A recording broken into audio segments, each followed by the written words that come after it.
Number 5. The Hitchhiker's Warning.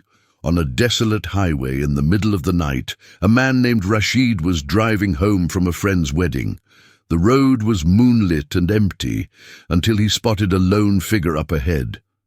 A young woman in a pale dress stood by a broken-down car, thumb out.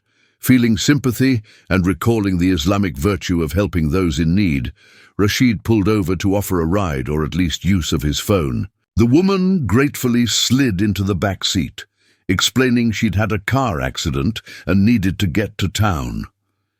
As Rashid drove, he tried to make polite conversation, but the woman's replies were strangely flat, her voice barely above a whisper. In the rearview mirror, her face looked eerily colorless. He offered her his phone to call family. She simply shook her head. A heavy silence fell. A few miles later, the woman suddenly spoke, her tone urgent. "Stop the car." Alarmed, Rashid glanced back. She was staring intently out the window at a small dirt turnoff coming up, one that led to an old cemetery. Confused, he slowed down. "This isn't town," he said gently. The woman's eyes locked onto his through the mirror, eyes filled with sorrow. "Please, stop here." Rashid felt a chill. The hairs on his arms rose inexplicably, a sense of wrongness creeping in. He pulled onto the shoulder. The woman pointed toward the cemetery gate just visible down the dirt path. "I have to go." "Thank you," she murmured. Before Rashid could protest, she opened the back door and stepped out. In the blink of an eye, she vanished. Stunned, Rashid leapt out of the car, heart thudding. The road was completely empty. The woman in the white dress was nowhere in sight. Only the crunch of gravel under his feet and the whisper of wind in the sagebrush broke the silence. He walked a few yards down the turnoff, pulse pounding in his ears, until he reached the rusted cemetery gates. And there, just inside, he saw it. A fresh headstone lit by the moon. Etched into the marble was the woman's name and the dates. Of her birth and death, she had died exactly 1 year ago that night, likely in a car wreck along this very stretch of road. Rashid's blood went cold. With trembling lips, he uttered, "A'udhu billahi min ash-shaytan ir-rajim," seeking refuge in Allah from the accursed Satan, realizing he had given a ride to a wandering spirit. As he backed away, he noticed something at the base of the headstone. His own phone, lying on the grave dirt. It must have slipped out of his hand in shock, but he remembered clearly it had been with him in the car, or had he left it with the woman? Either way, how did it get here? With shaking hands, Rashid picked up the phone. The screen was lit with an open Notes app file, one he hadn't created. 4 words glowed on the screen. "Thank you. Drive safely." Rashid fled to his car and drove off as fast as he dared, heart hammering not just from fear, but from a surreal mix of awe and confusion. Somehow, he felt that the ghostly passenger meant him no harm. In fact, perhaps she had saved him by urging him to stop. Not a minute after he sped away from the cemetery, he saw flashing lights ahead, a police car blocking the highway. An officer waved him to a stop. Just beyond, the road had collapsed in a landslide, debris completely covering both lanes. It had occurred only moments before. Rashid's heart climbed into his throat. If he hadn't pulled over when he did, he might have been caught in that deadly rockslide. He recalled the woman's final message, "Drive safely," and tears filled his eyes. Who or whatever she was, her warning saved his life. To this day, Rashid drives that highway with caution and a rosary of dhikr on his lips. He often wonders if Allah sent an unlikely guardian to steer him from danger that night. The tale of the phantom hitchhiker is one he shares as a reminder. Help people whenever you can, for the aid you give may return to you in ways beyond imagination. Number 4. The Devil's Plaything. In a small town not far from here, there was an old abandoned house that neighborhood kids whispered was haunted. Ahmed and Bilal, two adventurous brothers, decided to explore it one afternoon, seeking a thrill. They pried open a rotting back door and stepped into dusty darkness. The air was stale, thick with neglect. In the parlor, they found something curious, a vintage porcelain doll, propped up on a rocking chair as if placed there intentionally. It wore a frilly dress, and its glass eyes seemed to stare right at them. Laughing nervously, Ahmed picked it up. "Hello, I'm Dolly," he said in a high-pitched voice, mimicking what a doll might say. Bilal snickered, but as Ahmed held the doll, a strange unease washed over him. Its painted lips were set in a subtle smirk, and up close, its eyes almost looked alive. "This thing is creepy," he muttered, and tossed the doll aside onto the dusty couch. The brothers continued to poke around the house for a bit, but an oppressive feeling grew with every minute. Doors seemed to be subtly shifting on their hinges, and the floorboards creaked as if someone unseen was walking beside them. Deciding they'd had enough, they turned to leave, when suddenly the quiet was pierced by a sharp clatter. They whipped around. The doll that Ahmed had flung onto the couch was now on the floor, face down, several feet from where it had been. Bilal frowned. Did it fall off? But they both recalled clearly placing it securely in the couch's center. The rocking chair, now empty, began to rock slowly, as if someone had just been sitting in it. Fear creeping in, Ahmed bravely stepped forward and picked up the doll again. "Stop messing with us," he said aloud, half joking, half shaky. To their horror, the doll's head suddenly swiveled in Ahmed's hand, those glass eyes now gazing up into his. Thinking his mind was playing tricks, he yelped and dropped it. At that moment, a low laugh echoed through the parlor, a raspy chuckle that did not belong to either of them. The boys bolted for the door. As they ran, the laughter followed, seeming to bounce off the peeling wallpaper. They didn't stop until they were back in their own well-lit kitchen at home, panting and wide-eyed. That night, Ahmed was jolted, awake by Bilal's screams. Rushing to his younger brother's room, Ahmed found Bilal pale and shaking, pointing to the corner. There, sitting on Bilal's desk, was the porcelain doll. Its painted mouth seemed wider than before, an exaggerated grin. How had it followed them home? Overcoming his terror, Ahmed snatched the doll and, grabbing a hammer from the garage, smashed it to pieces outside on the pavement. The brothers recited every Quranic verse of protection they knew, huddled together as their parents, awakened by the commotion, tried to understand the situation. In the days that followed, an imam from the local mosque came to bless their house.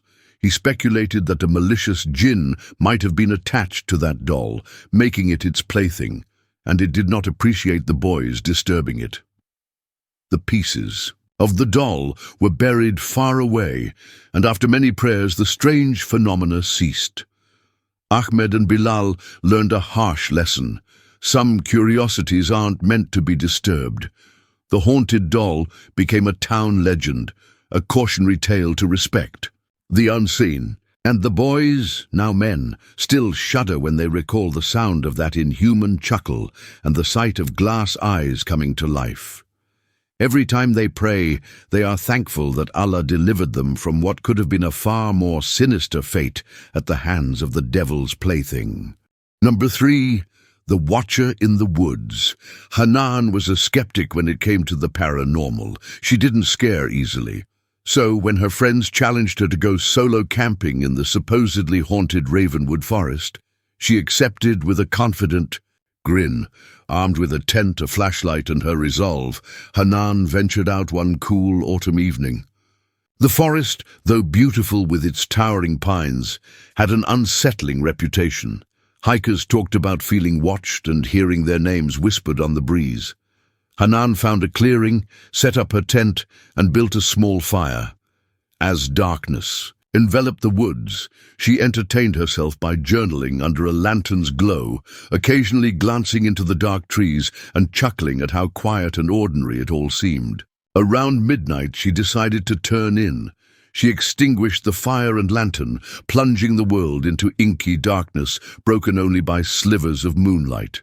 Lying in her tent, Hanan listened to the forest sounds: crickets, distant owls. Crunch. Hinnan sat bolt upright. That sounded like a footstep on dead leaves, uncomfortably close to her campsite. She held her breath. Crunch. Crunch. It was slow, deliberate. Maybe an animal. She fumbled quietly for her flashlight. Before she could click it on, a soft whistling floated through the darkness. It was an oddly cheerful tune, the kind someone might hum mindlessly. The sound sent a jolt of fear through Hanan. No camper would be wandering in pitch dark, whistling a happy tune. She gathered her courage and called out, "Hello? Is someone there?" The whistling stopped abruptly. Silence. Hanan's heart pounded. She felt eyes on her, the distinct spine-chilling sensation of being watched from somewhere just beyond her sight. She whispered a quick bismillah to steel herself and unzipped the tent, shining her flashlight in a wide arc outside. Nothing but trees and shadows. Hanan exhaled, half laughing at herself. "Maybe a bird," she muttered. She turned off the flashlight and crawled back in, deciding to ignore the noises. Just as she started to drift off, the whispering began. At first it was so faint she thought it was the wind, but it gathered strength, sounding like several voices murmuring rapidly over each other. It seemed to come from all around her tent. She couldn't make out words, just urgent, hushed babbling. Fear tightened like a fist in her chest. She shouted, "Who's there? I'm not afraid of you." The whispering stopped, and then, directly against the nylon wall of the tent, a hand pressed, making the fabric bulge inward. Hanan's scream caught in her throat. The imprint of the hand was clear in the moonlight, a slender hand with abnormally long fingers. It pressed for only a second, then was gone. That broke her paralysis. In one motion, Hanan grabbed her flashlight and burst out of the tent, adrenaline overriding terror. She flashed the light wildly. Nobody. The clearing was empty, her extinguished fire just smoldering embers. No footprints in the soft dirt beyond her own. Trembling, Hanan realized she might be dealing with something not human after all. The stories. Perhaps they were true. Gathering her belongings with shaking hands, she decided to hike back out right then. Camping challenge be damned. As she hurried down the forest trail, with only her flashlight beam guiding her, the sense of being followed was unmistakable. She didn't dare look back, even as twigs snapped right behind her, and that god-forsaken whistling tune resumed, now from the left of the trail, then the right. It was toying with her. Hanan broke into a run, reciting Ayat al-Kursi aloud between gasps of breath, tears pricking her eyes from fear. Finally, mercifully, she reached her car at the trailhead. She dove in, locked the doors, and only then glanced back toward the woods. Among the silhouettes of the trees, 2 pinpoints of light blinked, as if reflecting her headlights. They looked like eyes. They were eyes, glowing faintly before turning and disappearing into the tree line. Hanan sped off and didn't stop until she was safely home. She never did find a rational explanation for what happened that night. Some said it was a jinn, the mysterious watcher of the Ravenwood forest protecting its territory. Others thought a deranged hermit might live out there. Either way, Hanan got more than she bargained for. She emerged from the ordeal with a humbler heart. No longer quick to mock the unknown, she now keeps a Quran verse tucked in her hiking backpack and hasn't gone camping alone since. The forest taught her that courage without caution is folly, and that some legends, however unbelievable, spring from a kernel of truth. Number 2. The Forgotten Patient. In 1986, a young intern named Yusuf worked the night shift at an old hospital known for its palliative care ward. One stormy night, the power had briefly flickered out, and the backup generators hummed to life, casting dim, eerie lights in the halls. Yusuf was doing his rounds, checking on patients who were mostly asleep. As he passed room 212, he saw a figure standing inside, through the small glass window on the door. It looked like an elderly man in a hospital gown, gazing out the window into the rain. That was odd. Room 212 had been emptied earlier that day after the patient Mr. Thompson passed away. The room should have been vacant. Heart quickening, Yusuf opened the door. "Sir, do you need help?" he called gently. The figure didn't turn, still facing the window. Lightning flashed outside, illuminating the room, and Yusuf could see now the man was deathly pale, with papery skin and a stooped posture. Perhaps a confused patient had wandered from another room. Yusuf stepped closer, only a few feet away. "Sir, let me help you back to bed. What's your name?" At that, the figure slowly turned his head to look at Yusuf. In the weak light, Yusuf recognized the face from earlier that afternoon, Mr. Thompson, the very patient who died in this room. The old man's eyes were filmy, unfocused, yet somehow bore into Yusuf's. Yusuf's blood ran cold. He staggered back, mouth opening but no sound coming. Mr. Thompson's lips moved as if trying to speak, but all Yusuf heard was a dry rasp. Summoning courage, Yusuf stammered, "Mr. Thompson, I'm sorry." The ghostly patient took a step forward, lifting a trembling hand as if offering something. In his palm was a crumpled photograph. Yusuf remembered it. Mr. Thompson had always clutched that photo of his late wife. The staff had been unable to find any family for him when he died, and his few belongings were placed in storage. Yusuf's heart ached more than it feared now. With a shaking hand, he reached out. His fingers brushed the photo, and for a split second, they also brushed the old man's hand. It was ice cold, and suddenly Yusuf was hit with a sensation, a crushing sadness, longing, an overwhelming wave of emotion that was not his own. Tears sprung to Yusuf's eyes inexplicably. Mr. Thompson's form began to flicker, the way reflections might in a lightning storm.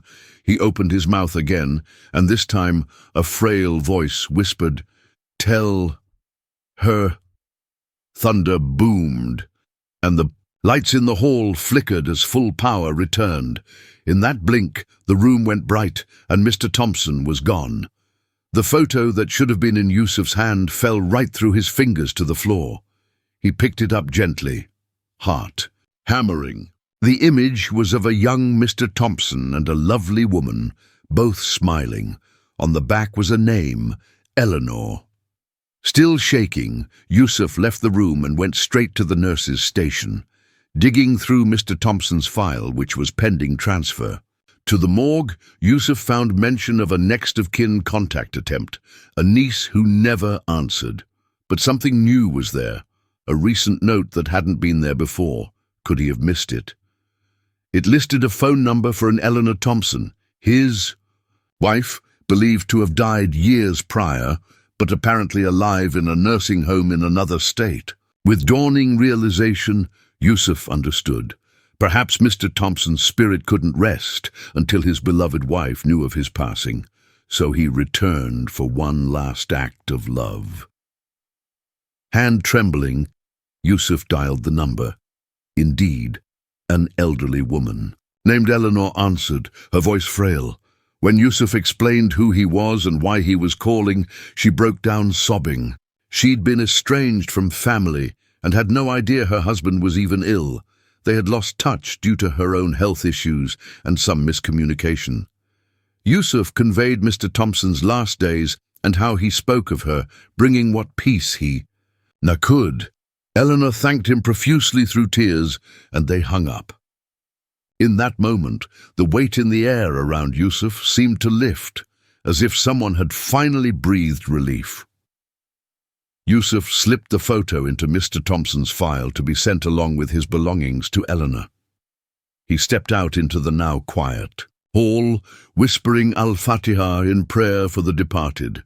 This deeply unsettling yet poignant experience stayed with Yusuf forever. As a doctor, he'd been trained to heal bodies, but that night he believed he'd helped heal a soul.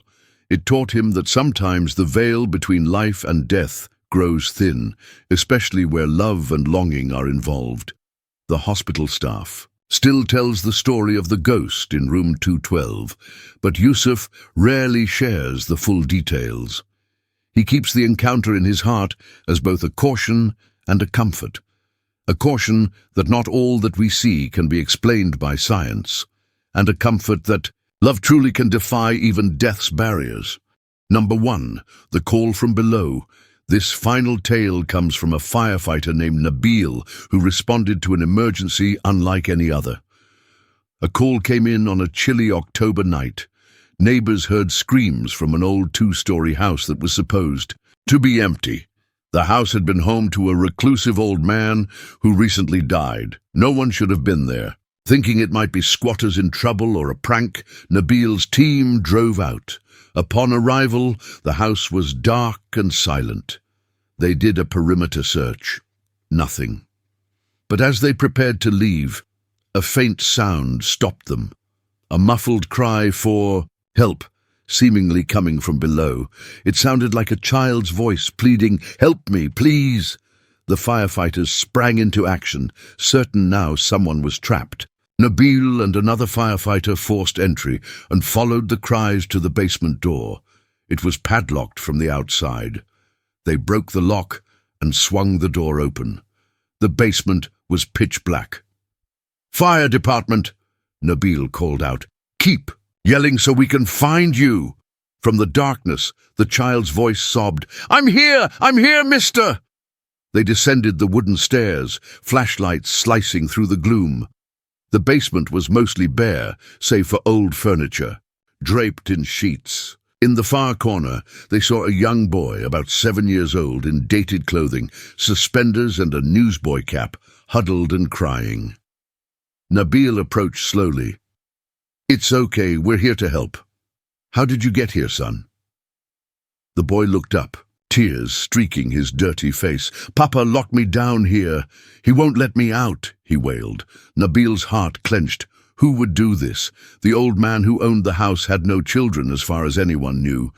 Perhaps a missing kid had. Ended up here by some foul play. As Nabil gently reached out to lift the boy, his colleague swept the basement with his flashlight, checking for the papa. Seeing no one, he radioed for police backup to investigate a possible child abuse scenario. The boy clung to Nabil, still crying softly. "It's okay," Nabil soothed. "You're safe now. We'll get you out." The boy pulled back slightly and looked into Nabil's eyes. In a shaky whisper he asked, "Can you help him too?" "Help who?" Nabil replied. The boy pointed a tiny finger toward a shadowy corner behind them.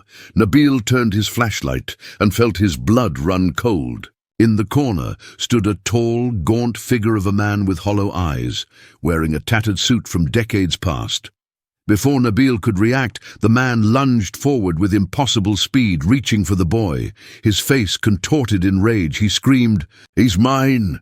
His voice was a guttural roar that echoed unnaturally.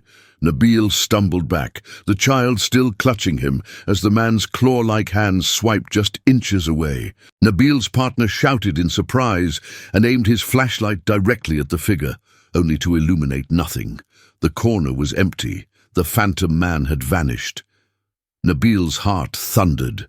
The little boy sobbed harder, burying his face. In Nabil's jacket, the two firefighters exchanged a stunned glance. What had they just seen?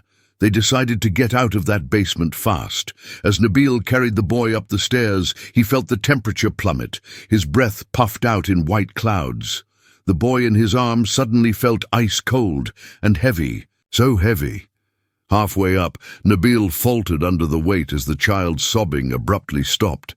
He looked down. The boy's tear-streaked face was now oddly blank, eyes closed. "Kid, hey, stay with me," Nabil urged, fearing the boy was losing consciousness. They burst out of the basement door into the ground-floor hallway, where 2 police officers had just arrived. Nabil laid the boy on the floor, shouting for a medic.